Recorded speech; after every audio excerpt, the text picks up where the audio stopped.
Hi, does your resume look like this?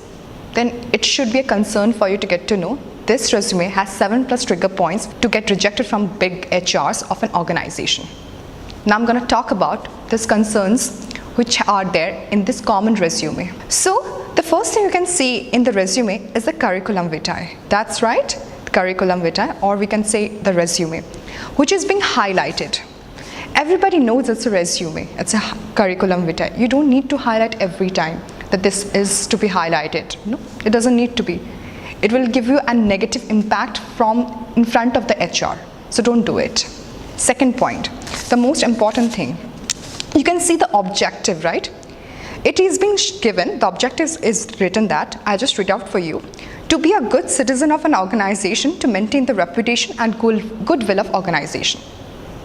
Is it just fine for you to get to know the objective from a HR? No, of course not. See, I'll tell you why. Because this objective which we have talked about right now, which I have read in front of you, is not at all professional. It will be a first point from an HR's point of view to help you to get rejected. Seriously. The most important thing now right now I'm going to talk about is the education. Is the education thing which have been given in a table, aligned table. So you can see the qualifications, school, college, board, year, and percentage, right? You can see.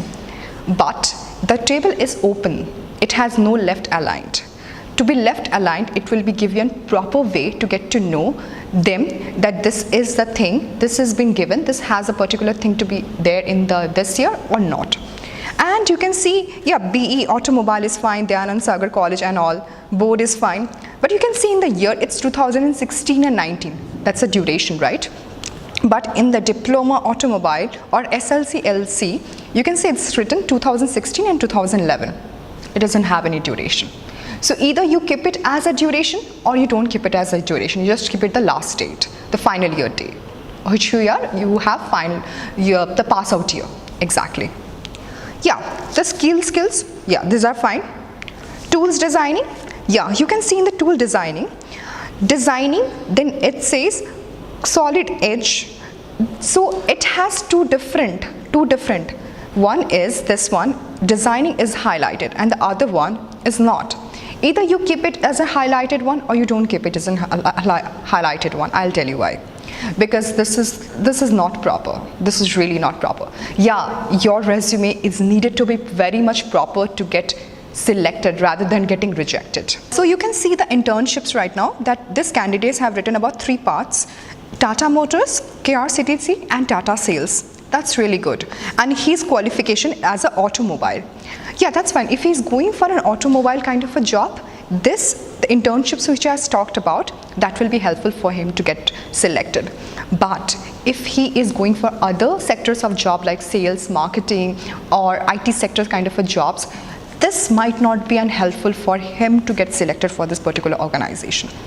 Because some HRs are only interested to see the basics rather than saying the internships which he has done not in the particular sectors. So I'll tell you not to keep it. It depends upon you. If you want to keep it, you can. But your rejections will be higher if you can see that the sectors which you are not interested, if you're not interested to go for the automobile, but if you're going for the other sectors, then I think you should not keep it, right? Okay, so let's just go for the participations. So in the candidate, just written that attended an advanced training programming. Same way, I will tell you, if you're going for the automobile kind of a jobs or particular set of jobs where this internships is actually linked up, this will be helpful.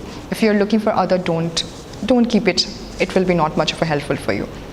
Projects, yeah, you can keep it, but as I have told you, same way, projects and these things, you should keep it, but in an aligned way. And if it's related for you, the job particular which you are looking for, you keep it or else don't keep it. So now you can see the personal strength. He has written he's creative, smart worker, quick learner, good team player. Okay, that's cool. You have written it, that's really fine. But you know, your resume is not only the thing that the HR will check and will select you or reject you. No, of course not. He's gonna ask you, he's gonna talk to you one-on-one. Then if he asks you that what are your strengths or what are your weakness, that time you should talk about. Rather than posting it in the resume, might not be useful, really. Because this might be a trigger point for you to get rejected, really. Then you can see the personal information. Yeah, your resume should always end in the personal information rather than you have to write it down the declaration on all. You don't have to. Your resume should be short and crisp rather than posting too much of information in the resume. Personal information should be the end. He has written what is his nationality, good. His marital status and his sex, male and unmarried. Age and date of birth.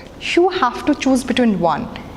HRs can understand that this is your this is your age by just putting your date of birth or just putting your age. You don't have to write it down the both. It's just not needed. Just write it down the one. Just follow it one. And the languages to be known. Yeah, that's the fine. So you always, and there you can see that in the declaration part is also given. You don't have to write it down. Trust me, you don't have to. Your resume should always end in this personal information, rather than putting too much information in this resume. Your resume should always be short and crisp, because when the resume is being seen by the HRs, they should find the information but just written quickly, rather than too much of information, because he's going to talk to you in person as well. Now I'm going to talk to you about the pros, because I have talked a lot about the cons. Let's just talk about the pros. So in the curriculum vitae, your name, your contact number and your mail ID always to be highlighted, because a lot of resumes are there. From mail ID, from contact number, from their name, as if it's highlighted, it will be much more exposure for the HR to know your resume properly. And the most important things, from the previous year, you have to put in your resume a photograph, because it will be helpful for them to get to know this person's resume is this one. I'm Anushwa. I'm working as a junior HR in freshersworld.com. Me and our senior HRs have talked about this in a proper way, that how these other points are triggered for you to get rejected. So I have talked about the pros, I have talked about the cons, right? Now you will be interested to know how to modify your 2-page resume into a 1-page resume, right?